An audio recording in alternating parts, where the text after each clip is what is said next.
right. Good morning. So injury update here for you. Terrell Bernard will not play in this game. He'll be limited today. Feel like he's moving in the right direction as it relates to next week. Curtis Samuel limited, also questionable for the game. And then DeMar Hamlin, Cam Lewis, Taylor Rapp, also limited, but all expected to play at this point. Time's yours.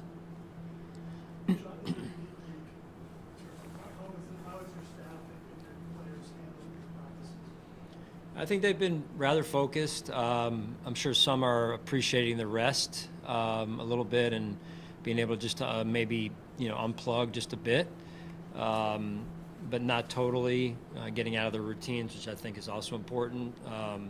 There's a lot of things you balance this time of year in a week like this, where you want to win the game. That's number one, and then you're also trying to be smart with keeping players healthy, and then there's other factors and considerations that come into play. Player incentives. You want to get as many of these players on the practice squad up as we can to look at them, and rightfully so. They've earned that right. The challenge is you only have two ups that you can allocate week to week here. So trying to balance that as well, and I think communication's big, and you try and do the best you can with that as well.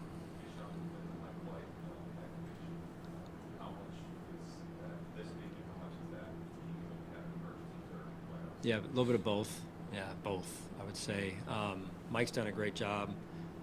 Hopefully he'll have a chance to play Sunday, and he, like the others, has worked extremely hard, been a great addition to our team, and a true class act.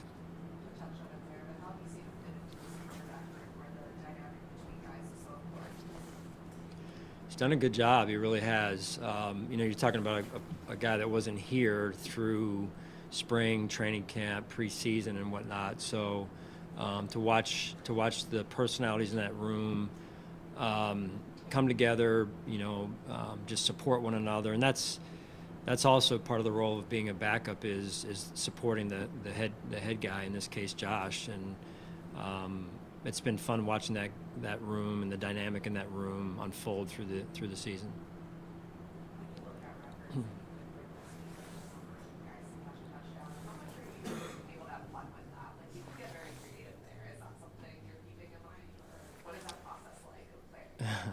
I mean, it's.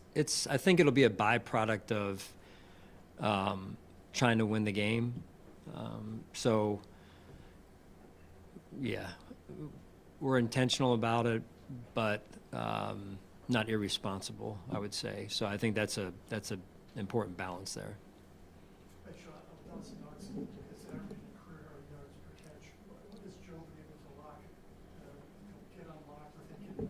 Dawson, you said? Yeah, I mean, I go back, and I think I mentioned this several weeks ago when Dalton went down, and was it, I think, Seattle game maybe.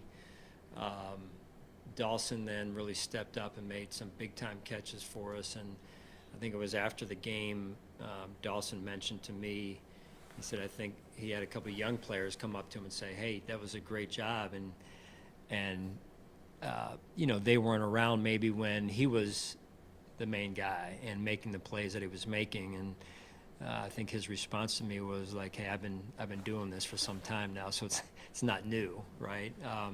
And I kind of got a chuckle from that, because he's been, in particular this year, is such a leader for us.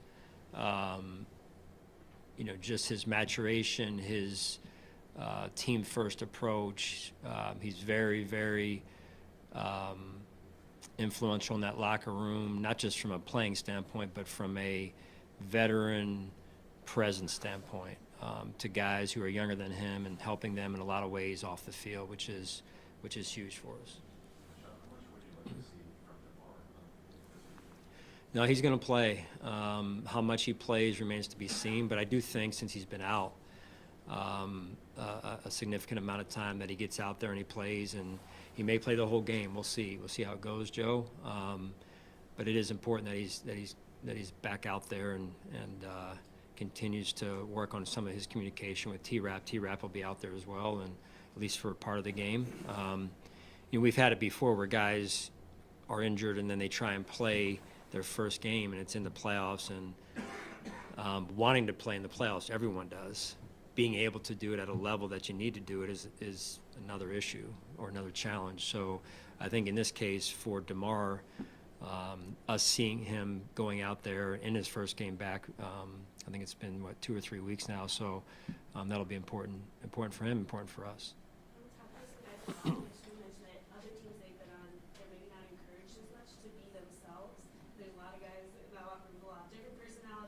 Oh, yeah. Why is it important to you? Like, where did that come from? To want to encourage guys to just be themselves? I think it just makes work that much more enjoyable. I mean, I heard something the other day of we spent about 80% of our waking hours at work, and that was kind of staggering a little bit, because I'm like, whoa, you think, hey, you really become who you are at home.